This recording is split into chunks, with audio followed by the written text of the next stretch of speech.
HDFC bank जो India की largest private sector की बैंक है, एचडीएफसी बैंक में आप अपने कस्टमर की पर्सनल लोन की फाइल लॉग इन करने का प्लान कर रहे हो तो वीडियो आपको जरूर देखनी चाहिए। इस वीडियो में हम एचडीएफसी बैंक की policy and log in to disbursal का पूरा प्रोसेस बहुत ही सिंपल वे में समझने वाले। इस वीडियो को देखने के बाद आप सेल्फ ही अपने कस्टमर का लॉगिन से लेके डिसवर्सल तक का पूरा प्रोसेस इजीली करवाते हो। पहले पार्ट में हम एचडीएफसी बैंक की पर्सनल लोन के बेनिफिट समझते हैं। एचडीएफसी बैंक 1 लाख से 1 करोड़ तक का लोन ऑफर करता है। HDFC bank lowest ROI offer करता है, जैसे भी 9.99% रिड्यूसिंग चल रहा है। एचडीएफसी बैंक का टेन्योर 72 मंथ ऑफर करता है। एचडीएफसी बैंक में बीटीबी अलाउड है। एचडीएफसी बैंक हाईएस्ट फॉर 60% तक ऑफर करता है। एचडीएफसी बैंक का पूरा प्रोसेस डिजिटल है। आप लॉगिन से लेकर डिसवर्सल तक का पूरा प्रोसेस डिजिटल कर सकते हो। Bank almost pan India pin code पर सर्विसेबल है। सारे पिन कोड पे एचडीएफसी बैंक वर्क करता है। बेनिफिट समझने के बाद अब हम एचडीएफसी बैंक के क्राइटेरिया समझते हैं। एचडीएफसी बैंक में एज मिनिमम 23 और मैक्स टू मैक्स 62। ये डिपेंड करता है कि केस गवर्नमेंट है प्राइवेट है। प्राइवेट है तो उसकी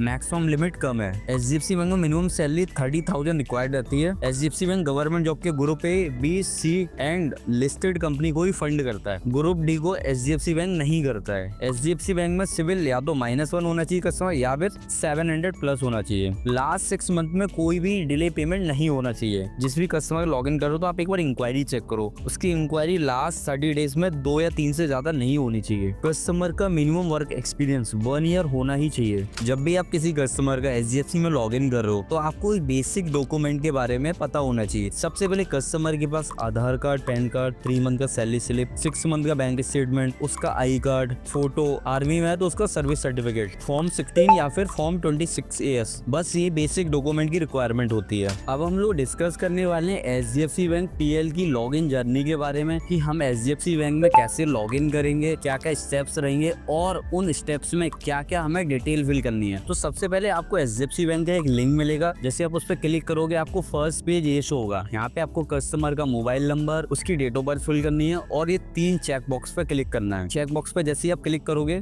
नीचे ऑप्शन आएगा व्यू लोन एलिजिबिलिटी। जैसे आप इस पे क्लिक करोगे आपको नेक्स्ट पेज ये शो होगा। नेक्स्ट पेज में आपको ओटीपी डालना है। जैसे आप ओटीपी सबमिट करोगे उसके बाद यहाँ पे अब आपसे कंफर्म करेगा कि आपकी सैलरी किस अकाउंट में आती है, एचडीएफसी में आती है या अदर बैंक अकाउंट में आती है। अगर एचडीएफसी अकाउंट में आती है तो एचडीएफसी बैंक सिलेक्ट करना, अदर में आती है तो आपको अदर सिलेक्ट करना है। जैसे आप करोगे प्रोसीड करोगे इसके बाद यहाँ पे आपको बेसिक डिटेल डालने को बोलेगा। पर्सनल डिटेल में आपको कस्टमर का नेम, उसका जेंडर, उसकी डेट ऑफ बर्थ, उसका पैन कार्ड, उसकी ईमेल आईडी, फिर नीचे एम्प्लॉयमेंट टाइप में कंपनी का नेम, उसकी मंथली सैलरी एंड उसकी ऑफिशियल मेल आईडी। अगर किसी के पास ऑफिशियल मेल आईडी नहीं है तो जीमेल आईडी डालना, बट आप प्रेफर करना अगर उसके पास ऑफिशियल मेल आईडी तो ऑफिशियल डालना, नहीं है फिर जीमेल आईडी डाल देना। उसके बाद आप नेक्स्ट पेज पे आओगे। यहाँ पे आपको एड्रेस डालना है। यहाँ पे ऑटोमेटिक एड्रेस फैच होके आ जाएगा। या तो एड्रेस अगर सेम है तो ठीक है, अगर नहीं है तो यहाँ पे आपको एड्रेस एडिट करके जो भी करंट एड्रेस हो वो आपको यहाँ पे फिल करना है। एड्रेस फिल करने के बाद आपके पास बैंक यूज सेक्शन वाला यहाँ पे ऑप्शन दिखेगा। यहाँ पे आपको यस करना है। अगर आपने यहाँ पे यस नहीं किया, नो किया तो केस डायरेक्ट में चला जाएगा, फिनोजा कैपिटल नहीं होगा। यहाँ पे आपको यस करना है और ये बेसिक डिटेल बननी है जैसे channel, branch code, agent code, SM code. ये सारी डिटेल आपको हमारी टीम के थ्रू मिलेगी, वो आपको यहाँ फिल करनी है। अगर ये डिटेल आपने नहीं फिल की तो केस डायरेक्ट में बुक हो जाएगा, उसका पे आउट आपको नहीं मिलेगा। ये डिटेल फिल करने के बाद ये डिटेल आपको कंफर्म फिल करनी ही करनी है और ये आपको हमारी टीम से मिल जाएगी। इसके बाद कंटिन्यू पर क्लिक करना है। कंटिन्यू पर क्लिक करने के बाद यहाँ पे आपको एग्रीगेटर करना है। यहाँ पे बैंक का नेम पूछेगा, आपको बैंक का नेम सेलेक्ट करना है जिसमें आपकी सैलरी आ रही है। सपोज एक्सिस में आ रही है, एचडीएफसी, जो भी आप सिलेक्ट करोगे इसका कंटिन्यू करना है। जैसे आप कंटिन्यू करोगे यहाँ पे 3 मेथड दिखेंगे, एग्रीगेटर का, नेट बैंकिंग के थ्रू वेरीफाइड या अपलोड स्टेटमेंट। फर्स्ट प्रायोरिटी हमेशा एग्रीगेटर ही देना, क्योंकि मैनुअल अपलोड करने में कभी कभी बहुत इशू हो जाता है, आरसीयू लग जाता है, उसमें दिक्कत आ जाती है, केस फंस जाता है। तो अगर एग्रीगेटर का ऑप्शन आ रहा है तो आपको एग्रीगेटर ही ट्राई करना है। तो आपको वेरीफाई विद ओटीपी पे क्लिक करना है। कस्टमर के पास ओटीपी जाएगा,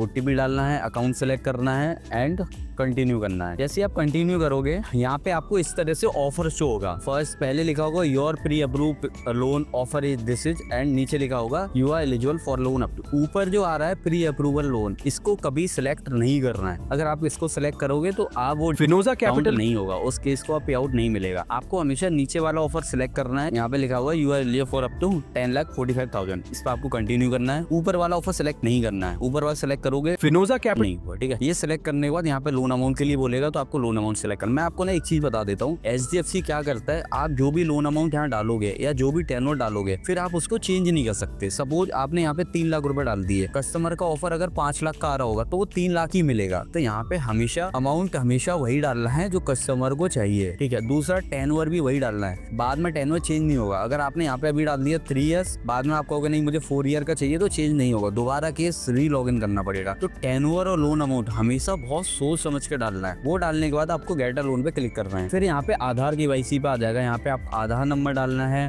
OTP डालना है, एंड यहाँ पे फिर नेक्स्ट पेज में ऑफिस का एड्रेस डालने को बोलेगा, वो आपको डालना है। ऑफिस का एड्रेस हमेशा प्रॉपर वे में लैंडमार्क के साथ डालना है। उसका रीजन है कल की डेट में ऑफिस का FI होगा, अगर ऑफिस का एड्रेस फाउंड नहीं हुआ, नेगेटिव FI जाएगा, देन फिर केस रिजेक्ट हो सकता है। तो जो भी आप यहाँ पे एड्रेस डालो, चाहे करंट रेजिडेंस एड्रेस या फिर ऑफिस एड्रेस, प्रॉपर डालना है लैंडमार्क के साथ। वो फिल करने के बाद आपको कंटिन्यू करना है। कंटिन्यू करने के बाद यहाँ पे आपको ऑप्शन आएगा वेरीफाई योर ईमेल आईडी। तो आपने जो भी ईमेल आईडी डाली है उस पर OTP जाएगा, वो OTP आपको फिल करना है। फिर यहाँ पे आएगा वर्क ईमेल आईडी वेरीफाई करना। अगर आपने ऑफिशियल मेल आईडी डाली होगी तो उस पर OTP जाएगा, वो आपको यहाँ पे फिल करना है। और नहीं, अगर आपने जीमेल डाली है तो जीमेल पे जाएगा, वो आपको यहाँ पे फिल करना है। उसके बाद यहाँ पे आपको जिस अकाउंट में सैलरी आ रही है उसका अकाउंट नंबर और उसका IFSC कोड डालना है, उसका नेम डालना है, और यहाँ पे एक रेफरेंस का नेम और उसका कॉन्टेक्ट नंबर डालना है। ये करने के बाद आप जैसे प्रोसीड करोगे, प्रोसीड करने के बाद आपको यहाँ पे डॉक्यूमेंट अपलोड का ऑप्शन आएगा। सबसे पहले आपको जो डॉक्यूमेंट का जो टाइप है अपलोड करने का, वो PDF होना चाहिए, JPG होना चाहिए, PNG होना चाहिए। इन्हीं 3 मेथड में अपलोड होगा। तो सबसे पहले आपको कस्टमर को फोटो अपलोड करना है, उसके बाद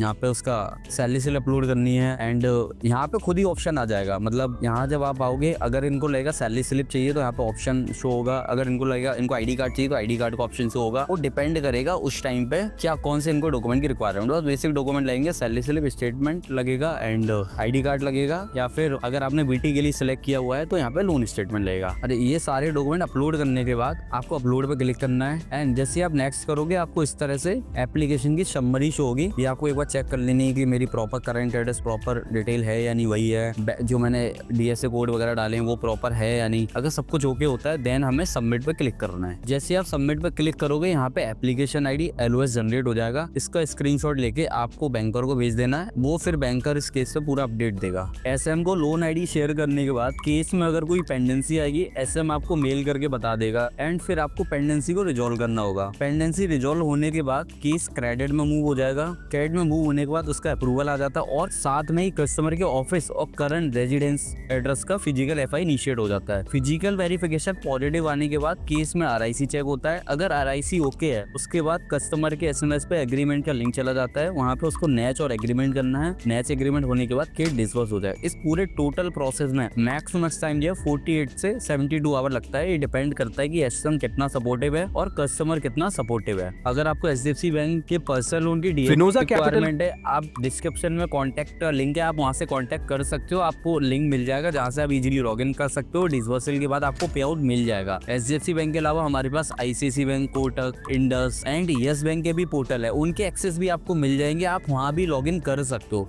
बाकी आपको वीडियो कैसी लगी प्लीज कमेंट बॉक्स में जरूर बता।